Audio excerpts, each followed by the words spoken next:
Pozdrav svima, za sve koji ste novi na kanalu pravim firmu od 1.000.000 eura uživo. Osnovni cilj je napraviti profit od 100.000 eura u prvoj godini, za više informacija pogledajte prvu epizodu. Ja sam Stale Stefanović, dobrodošli u Sales. Za vas koji već pratite, u ovoj epizodi prolazimo nekoliko tema. Finansije, šta se desilo do sada, neka ideja je bila da pravim presek svakog meseca do kraja godine, međutim epizode kasne za onim što se desilo, tako da ovo snimamo 14. februara. Počinjem da se brinem za Duleta i mene iz produkcija, smo bili zajedno i za njegov rođendan i za dan zaljubljenih, žene će da se zabrinu. Proći ću kroz taktike koje sam upotrebio, kao i one koje nisam, ali vi možete jer se uklapaju u poslovni model. A sve u cilju maksimiziranja zarade po svakom kupcu. U suštini glavne stvari o kojima treba da razmišljamo su povećanje prosečne zarade po svakom klijentu i povećanje broja kupaca. Sve ostalo spada u ove dve kategorije. Znači ponovne kupovine, marže, smanjenja troškova i tako dalje. Također ću proći kroz pitanje i kritike koje dobijam i još jednom kroz šta neću raditi jer se to često ponavlja. Neću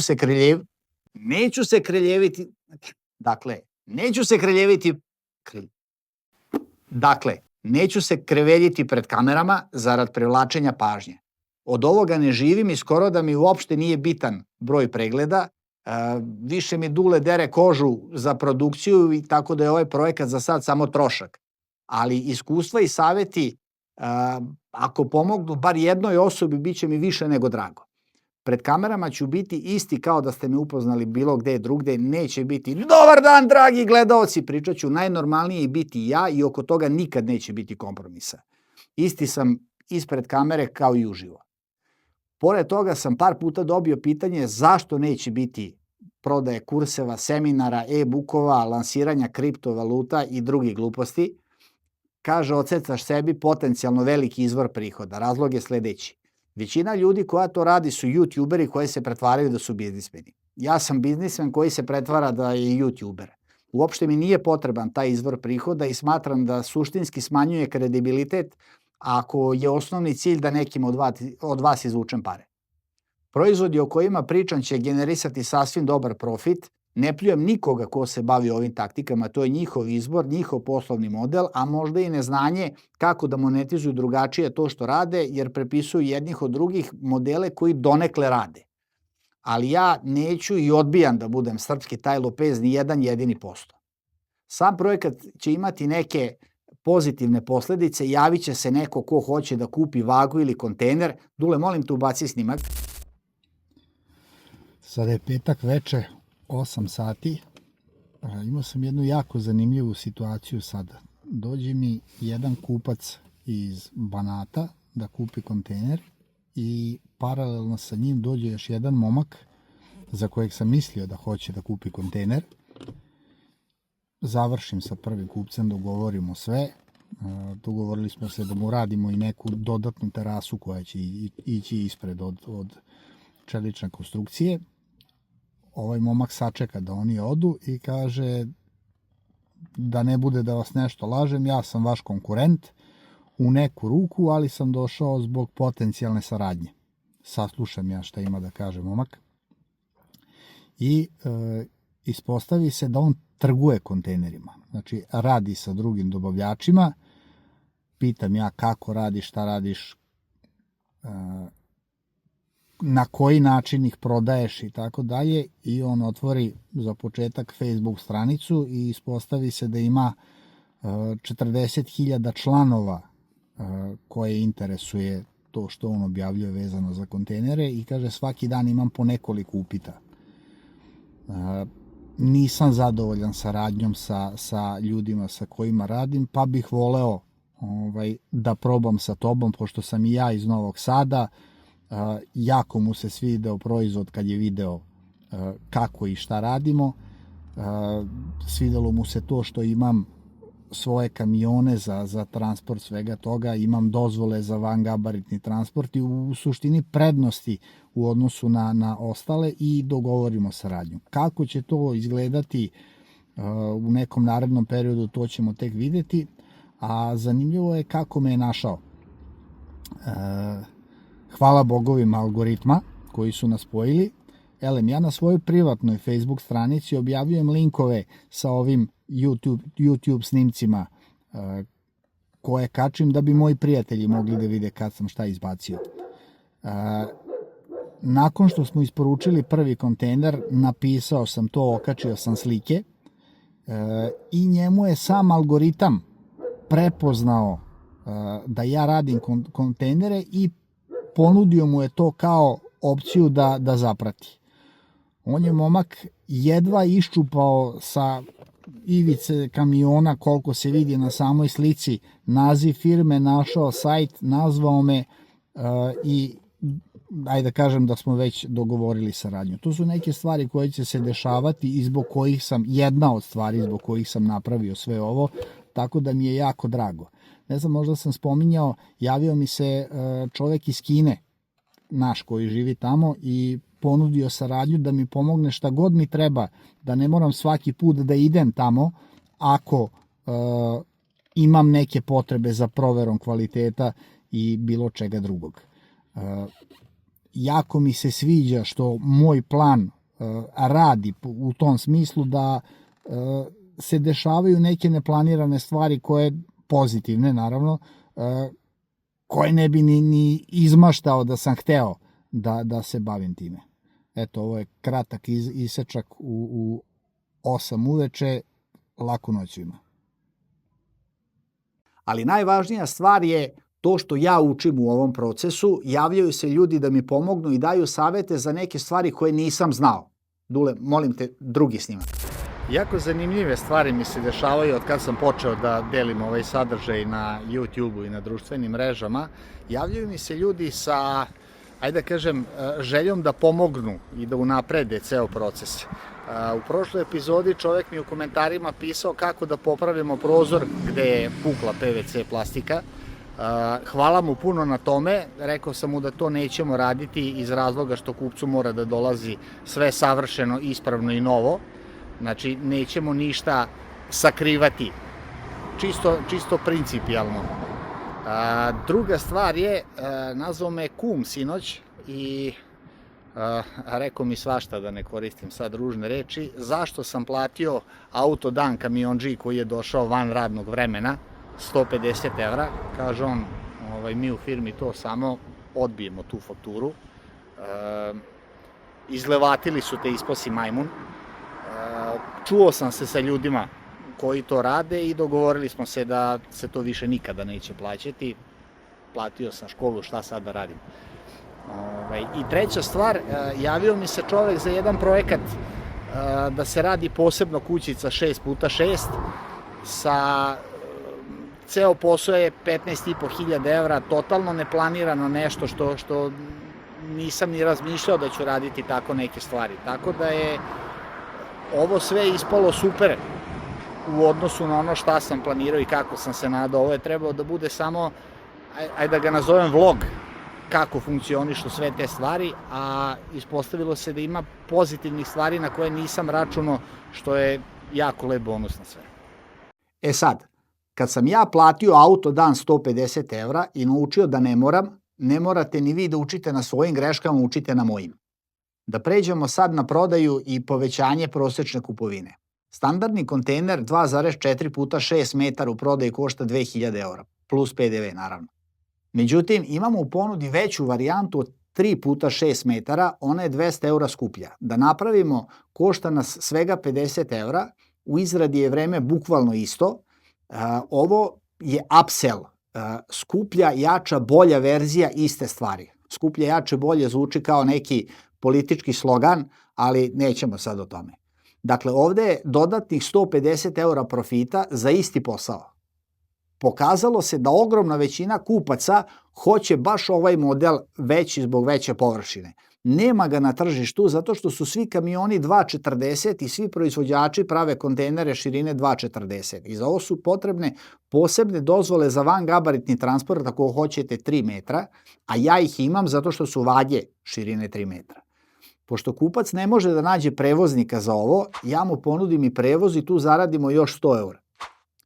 To se zove cross-sell. Dodajemo prateće proizvode ili usluge Da li hoćete uz ovo i PVC prozor umesto PVC prozora i vrata aluminijumsku varijantu, to je upsell još dodatnih 200 evra. Da li želite klima uređaj još 50, da li želite kupatilo još 500 i to je opet cross sell. Postoji down sell koji ja u ovom slučaju nemam, ali ga imam na kamionskim vagama. Skupa vam je mobilna varijanta, nema problema, imamo i fiksnu, ali ona kao spomenik. Gde je stavite, tu ostaje do veka, ne možete da je preselite, ne možete da je prodate nekom drugom, kao polovnu i slično.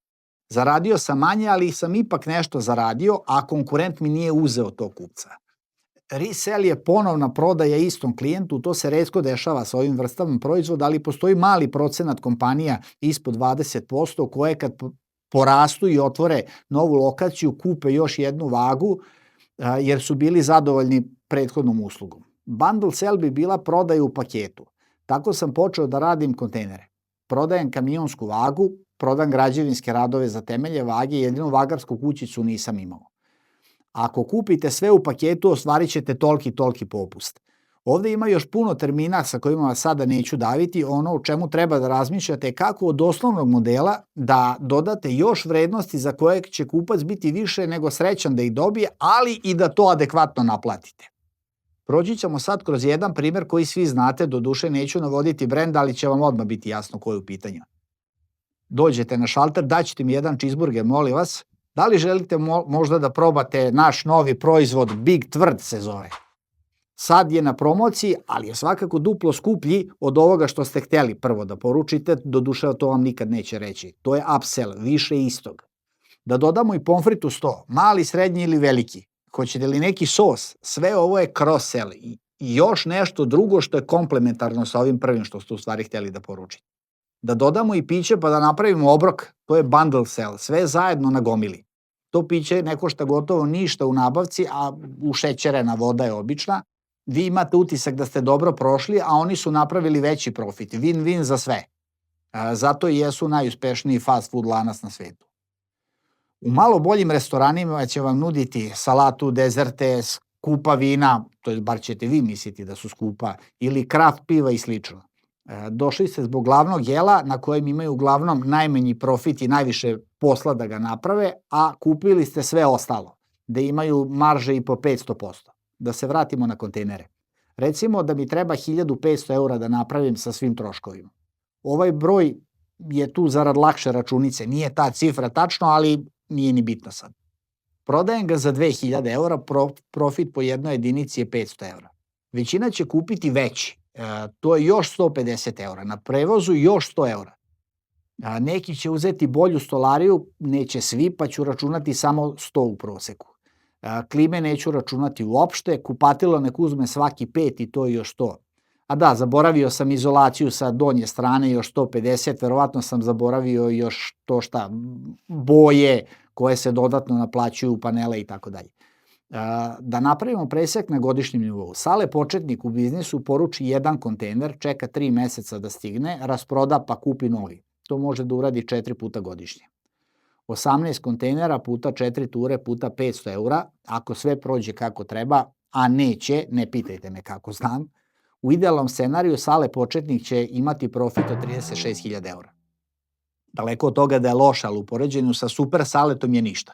Da vas upoznam sad sa super saletom kojeg sam dobio na poklon od Ivane i drugog saleta, hvala im na tome.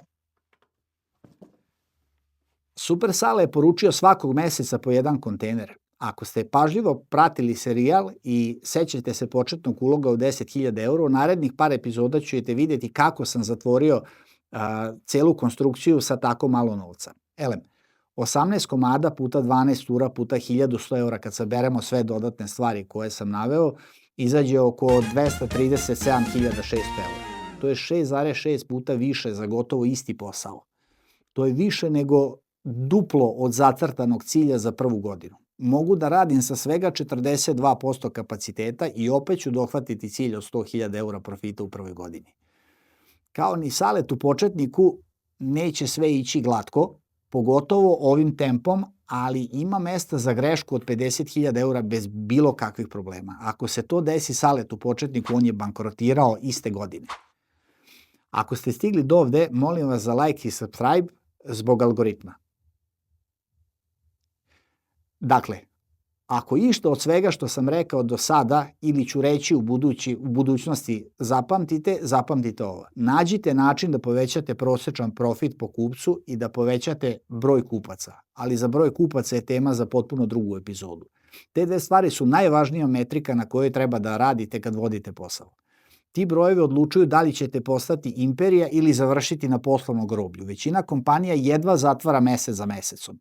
Kad se dogodi nešto nepredviđeno, nemaju prostora za amortizaciju tog udarca, pokvarit će se neka mašina, slupaće se vozilo, desit će se neka nova korona ili ekonomska kriza. Nije pitanje da li nego kada će. Ovim sebi dajete prostora za manevar. Ti novci ne služe za kupovinu jahti i besnih kola, to je bar ne bi trebalo, to dolazi mnogo kasnije. Oni su tu za razvoj i još važnije kao štit od nepogoda koje su neminovne kad tad.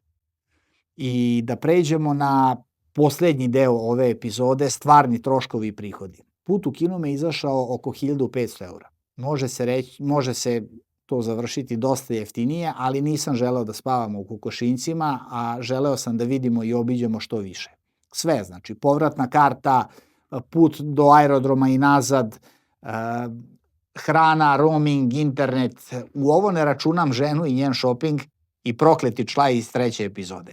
Ali računam troškove čišćenja auta koji sam ostavio Borku dok sam bio tamo, a on ga usvinjio sa svojom devojkom. Ovim putem ih javno proziva. Roba me je sa carinom i porezom izašla 8000 eura za mali brodski kontejner. Ovde sam ispao kreten i potpuno zaboravio u planiranju da moram da platim i uvozni PDV, kao da to nisam uradio bezbroj puta do sada. Prevoz još nisam platio, dobio sam valutu od 2 meseca. Dakle, imam još 500 eura, dug prevozniku i mali brodski kontejner, pun modularni kontejner.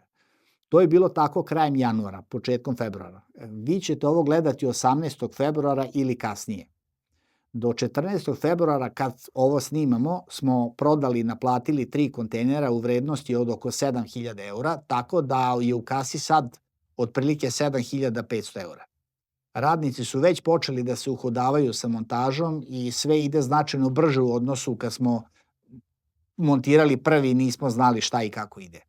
Ozbiljno razmišljam o tome da spustim još cenu i napravim uradi sam akciju gde bi Dule snimio tutorial kako se sklapa, napravili bismo i štampano uputstvo, nešto kao IKEA model, pa bi ko ume i želi da prođe jeftinije mogao da poruči tako. Napišite mi molim vas u komentarima šta mislite o tome, treba mi neki feedback od publike. Pozdrav i do sledećeg gledanja. Nedelja, 3 sata popodne spavam, zvoni mi telefon, zove kolega, kaže prokišnjava kontejner. Poslao mi je neke slike, sad pada kiša, pada sneg na polju, idem do firme da vidim kakva je situacija, da li je nešto pogrešno sastavljeno ili je strukturni problem u pitanju. Da vidim kako to da rešimo. Nikad ne može da prođe kako treba sve.